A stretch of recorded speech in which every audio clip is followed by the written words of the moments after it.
up, Cowboy fans and YouTubers? It's that VA Dallas Cowboy fan coming back at you.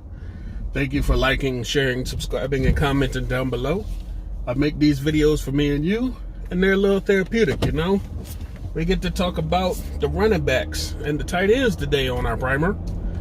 Obviously, with the running backs, we have 2 running backs and a fullback currently under contract. That's Tony Pollard and Zeke Elliott, with Jameis Olawale as our fullback. Now, for that position group, everybody's under contract for this season to next, and you have no free agents.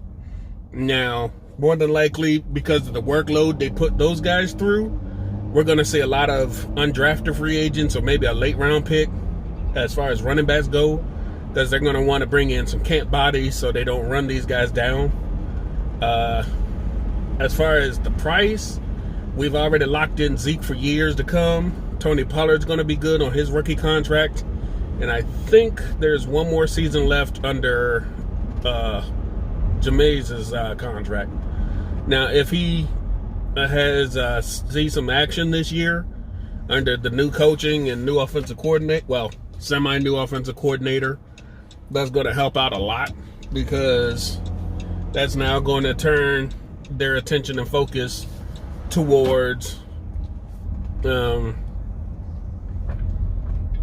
making him a higher paid player if he can come through as another threat, you know, because not many teams employ the fullback anymore. And if we have somebody that can do what he can do in his role, and it's not just a threat of Zeke or Tony, you're going to have another dimension. Mike McCarthy has said that he'd love to use a 2-back set, because a lot of people had their opinions about what he's going to do with Zeke and Pollard, since he never had a good running backs, great running backs in Green Bay. So they're kind of wondering how he's going to deploy the running back group. He's already stated multiple times that Zeke will be the focus, just like he's always been, but they're still going to utilize whatever the defense is going to give them, analytics. And with Kellen Moore as offensive coordinator, we know he could scheme up something better, as the games we did win over 30 points and, we changed up how we play on offense. I'm sure we can come up with something. Now, tight ends under contract, we have Dalton Schultz and Cole Hikatini, I think is his name. And more future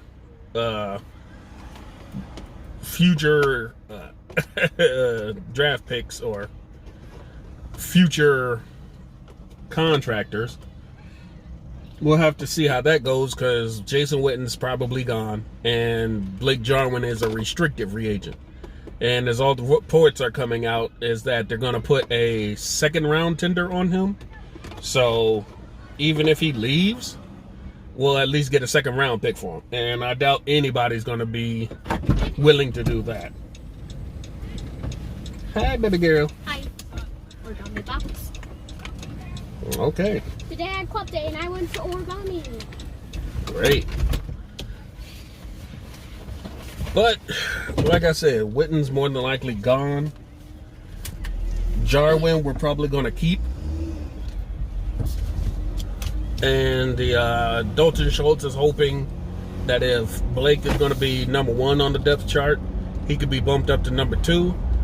More than likely, they'll keep looking at the low-end free agent bargain bin, basically, or undrafted free agents, because I doubt they'll spend that much premium on regular picks for a tight end, especially when we know Blake Jarwin can get it done if we gave him more reps. This is just the thing that the last regime catered more to blocking as a tight end scheme instead of receiving. So that kind of put Jarwin at a disadvantage, because Jason Witten was like the guy who could block as a tight end. And Jarwin, they say he couldn't do it. Now, I'm not sure. Maybe he could, and y'all just didn't give him a chance to develop. But that's a problem with the whole past regime. They didn't give a lot of players the chance to develop, in which they just looked like they could never play. Then they got let go and put on another team, and lo and behold, they can play. Go figure, right? But that regime's gone, so we don't know what McCarthy and his people are going to do. I tell you, I did like what I saw from our new tight ends coach. He was running the drills at the combine last week. I did like the way he was teaching these kids how to block from just the basics. It was obvious that these guys don't know how to block, because he showed them that they had to get low and push the sled back. And like 9 times out of 10, they were pushing up into the block, the shed block, and pushing it up and going nowhere. Nobody's taught the basics of blocking to these tight ends. It's horrible. But we're going to learn it because that's our tight ends coach. So I'm glad to see we're going to have some improvements in that area. But that's our running back and tight end primer for today. Got anything to say?